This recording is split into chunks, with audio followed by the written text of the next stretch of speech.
क्या आप सबको भी यही लगता है कि मुंबई इंडियंस अब भी कमबैक कर सकती है?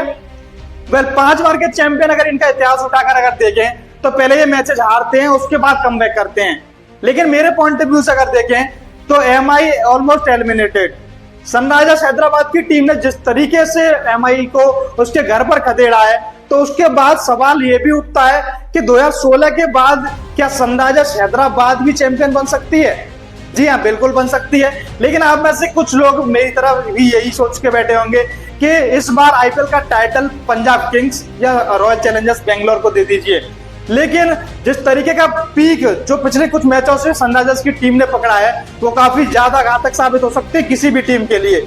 क्योंकि जिस टीम को देखकर हम शुरुआत में ये कह रहे थे कि इनकी गेंदबाजी इतनी मजबूत नहीं है, लेकिन पिछले कुछ मुकाबलों से अगर देखें तो गेंदबाजी भी वो दमखम रख रही है हर मुकाबले में, जिससे वो मैच जीत रहे हैं। जहां अगर देखें तो शुरुआत में 4 मुकाबलों में से एक ही मुकाबला जीत पाई थी सनराइजर्स की टीम, और उसके बाद के 5 मुकाबले जिनमें बैक टू बैक 5 मुकाबले जीत चुकी है, और हर मुकाबले में एक नया हीरो सामने आया है। जहाँ शुरुआत का पहला मुकाबले में अगर बात करें तो वहां पर नीतीश कुमार रेड्डी थे, उसके बाद प्रफुल्ल हिंगे की बात हो, ईशान मलिंगा की बात हो, और उसके बाद अभिषेक शर्मा, ईशान किशन, और इस मुकाबले में हेनरिक क्लासन की बात हो। क्या ताबड़तोड़ इनिंग के लिए इस मुकाबले में 30 गेंद पर 66 रन की इनिंग, काफी लाजवाब उन्होंने बल्लेबाजी करी है। और जिस तरीके से अगर शुरुआत से ही इस मुकाबले में बल्लेबाजी हमें देखने को मिली, वो काफी लाजवाब थी। अभिषेक शर्मा 400 से ज्यादा रन बना चुके हैं, 423 इस सीजन में अब तक, और उसके बाद 414 रन हेनरिक क्लासन। और विकेट्स की कॉलम में अगर देखें तो ईशान मलिंगा सब पर्पल कैप होल्डर 15 विकेट के साथ में। तो शुरुआत में अगर देखें तो अगर जो टीम शुरुआत से ही मजबूत नजर आ रही है, इस मुकाबले में जब पहले बल्लेबाजी कर रही थी मुंबई इंडियंस की टीम, तो वहां पर 243 रन वो पहले बल्लेबाजी करते हुए बनाते हैं। शानदार इनिंग रहती है रियान रिकल्टन की, और ऐसे पहले बल्लेबाज बन चुके हैं जिन्होंने एमआई के इतिहास में सबसे फास्टेस्ट सेंचुरी कंप्लीट की है। इससे पहले 45 गेंदों पर सनत जयसूर्या ने 2008 में की थी, और उससे बाद अभी कुछ मैच पहले जीटी के अगेंस्ट तिलक वर्मा ने 45 गेंद पर कंप्लीट करी थी। लेकिन 44 गेंद में इस मुकाबले में रियान रिकल्टन ने सेंचुरी कंप्लीट करी। 123 नॉट आउट बनाए उन्होंने 55 गेंदों पर। लेकिन उनके साथ में थे इस मैच में खेल रहे थे बिल जैक्स। शानदार साझेदारी दोनों के बल्लेबाजों के बीच में हुई थी 96 रन की। लेकिन उसके बाद सारे जो बल्लेबाज थे वो ब्लॉक नजर होते हुए नजर आए। सूर्य कुमार यादव, वो मुझे लगता है कि उनको उनसे आगे बढ़ नहीं रही है, लेकिन अब बढ़ना चाहिए भाई। मुंबई इंडियंस को आगे इनसे सोचना पड़ेगा, क्योंकि उनके बल्ले से बिल्कुल रन नहीं आ रहे।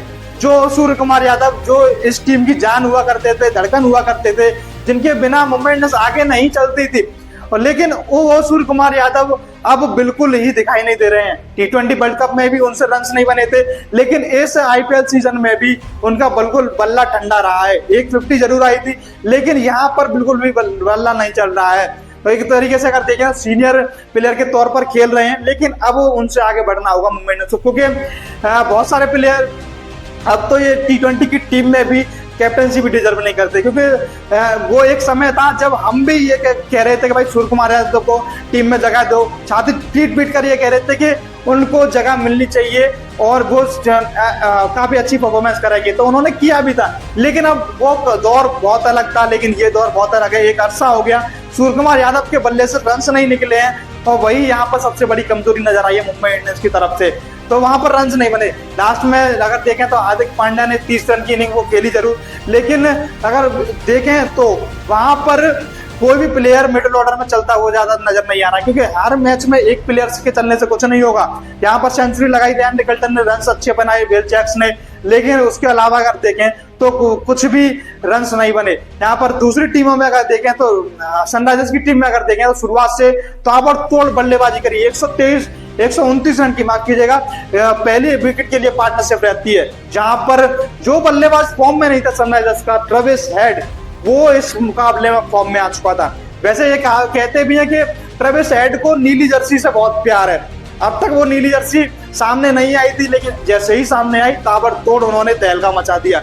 भाई काफी लाजवाब रन बनाए उन्होंने।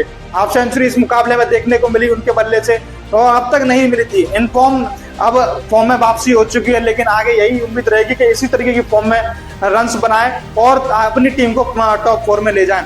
लेकिन उसके बाद बात करेंगे अभिषेक शर्मा की, जहां पर इस सीजन में अगर देखें तो T20 वर्ल्ड कप में रन्स नहीं बने थे। उसके बाद यहाँ पर वो मेच्योरिटी झलक रही है उनकी अंदर से, क्योंकि जिस तरीके से उल्टा सीधा कोई शॉट नहीं खेल रहे हैं और कंसिस्टेंट होकर रन्स बना रहे हैं। फिलहाल ऑरेंज कैप के लीडर बोर्ड में टॉप पर हैं, लेकिन उसके बाद बात करेंगे हेनरिक क्लासेन की। मिडिल ऑर्डर में आकर जब शुरुआत के मैचों में रन्स नहीं बने थे, लेकिन अब कंसिस्टेंसी बन चुकी है। 414 रन फिलहाल इस आईपीएल सीजन में बना चुके हैं, लेकिन इस मुकाबले में इनिंग रही काफी लाजवाब रही। हर मैच में एक नया मैच विनर निकल कर आ रहा है इस टीम में से।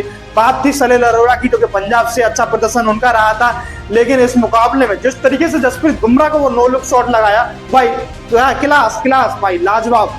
और हार्दिक पांड्या को जो फेंटे लगाए लास्ट के ओवर में वो काफी लाजवाब थे। और उसके बाद अनिकेत वर्मा जो कि बाहर बैठे हैं, हम सब जानते हैं वो क्या कर सकते हैं। नीतीश कुमार रेड्डी अच्छी परफॉर्मेंस कर सकते हैं, ऑलमोस्ट अगर देखें तो हार्दिक पांड्या की तरह परफॉर्मेंस उनकी रही है फिलहाल के कुछ मैचों में।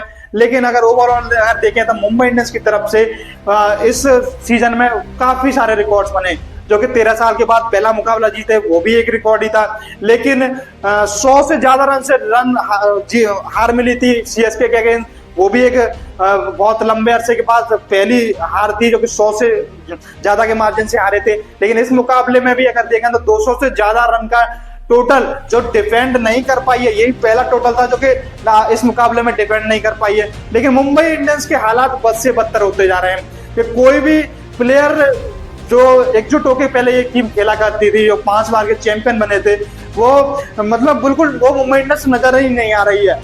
रोहित शर्मा पता नहीं कौन से मुकाबले में खेलेंगे, अभी वो चोटिल है।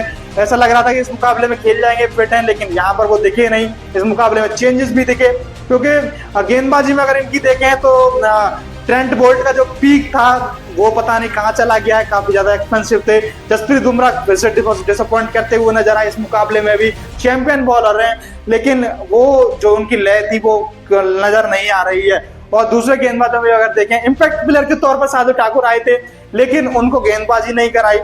स्पिन डिपार्टमेंट में विल जैक्स महंगे रहे, वो अल्लाह गजब पर थे जिन्होंने ट्रेविस हेड को आउट किया। लेकिन ओवरऑल अगर देखें तो सनराइजर्स की टीम जिस तरीके की डोमिनेट क्रिकेट खेल रही है, जहां पर शुरुआत में हमने बात करी थी कि मुंबई इंडियंस सबसे मजबूत टीम है इस आईपीएल सीजन की, तो उल्टा सा नजर आ रहा है।